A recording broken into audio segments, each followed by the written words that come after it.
Selamat malam, dengan saya Rafalino Rayhan Aidin. Permisa, Presiden Prabowo Subianto dan Presiden Vladimir Putin dalam pertemuan empat mata selama 3 jam di Moskow, Rusia, sepakat meningkatkan kerjasama di bidang ekonomi dan energi. Menteri Energi dan Sumber Daya Mineral Bahlil membenarkan pembelian minyak dari Rusia. Bahlil mengaku Indonesia berhasil mendapatkan cadangan minyak mentah. Di luar minyak, pemerintah juga membawa pulang gas bumi, kata Bahlil. Adapun Rusia menekankan kesiapan mendukung ketahanan energi Indonesia.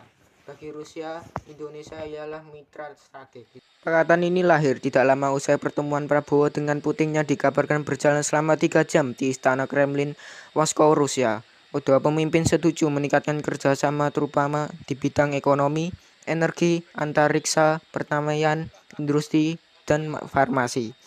Berdasarkan keterangan kepada pers usai pertemuan tersebut, Prabowo menyatakan Rusia telah berperan sangat positif dalam menghadapi kondisi geopolitik yang penuh ketidakpastian. Karena itu, lanjut Prabowo, kami merasa sangat perlu untuk konsultasi bagaimana kita menghadapi situasi ke depan. Prabowo menggarisbawahi situasi geopolitik dunia mengalami perkembangan dan perubahan yang sangat cepat. Terutama kalau bisa kita terus mempererat kerja sama terutama di bidang ekonomi dan energi. Tambahnya seperti dilakukan antara Senin malam. Energi dan Sumber Daya Mineral Bahlil mengungkapkan kerjasama minyak dengan Rusia dijajaki lewat skema antar pemerintah maupun antar bisnis. Harapannya menurut Bahlil, kemitraan tersebut bisa memberikan kepastian terhadap kesediaan cadangan energi nasional di tengah krisis imbas perang Amerika Serikat dan Israel. Melihat pilihan Rusia untuk menjadi mitra dilandasi faktor kapasitas energi di negara itu yang besar.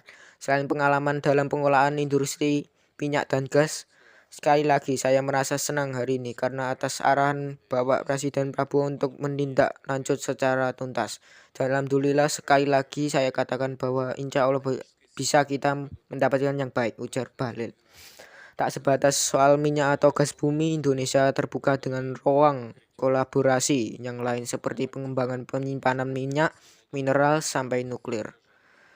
ESR, lembaga yang fokus ke isu energi dan lingkungan, Fembi Tumia, berpendapat pilihan pemerintah untuk mengambil minyak dari Rusia sangat masuk akal. Hal ini tidak lepas dari posisi Rusia sebagai produsen minyak serta gas berkapasitas besar di dunia. Apalagi Fembi meneruskan Indonesia sudah tercatat menjadi anggota BRICS, organisasi negara berkembang yang ekonominya tumbuh pesat, dengan Rusia turut pula berada di dalamnya. Perlu pemerintah waspadai adalah apa yang dimintai Rusia dari perbincangan timbal balik soal minyak, kata Fembi. Ingat, pemerintah Amerika Serikat menggunakan perjanjian dagang untuk menekan itu menjadi alat geopolitik, tegas Fembi. Saya kira pemerintah Rusia juga akan melakukan hal yang sama. Sementara dosen hubungan internasional di Universitas Argala, Radio Damar Putra, menyatakan pemerintah Indonesia mesti berhati-hati terhadap peluang pembelian minyak dari Rusia.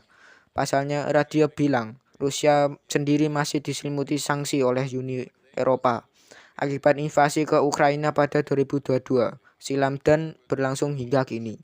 Dengan membeli minyak dari Rusia, tidak menutup kemungkinan Indonesia ikut kena sanksi turunan. Ketika ada kabar akhir tahun lalu di Karamun yang disinggahi minyak Rusia saja, kita sudah nyaris disanksi oleh Uni Eropa. Terlebih kalau terang-terangan membeli minyak Rusia, tutur radio. Dan untuk apa? Apakah tidak ada jalan lain? Karena Rusia tidak diandalkan sebab masih fokus berperang dengan Ukraina. Dan banyak bilangnya diserang oleh Ukraina.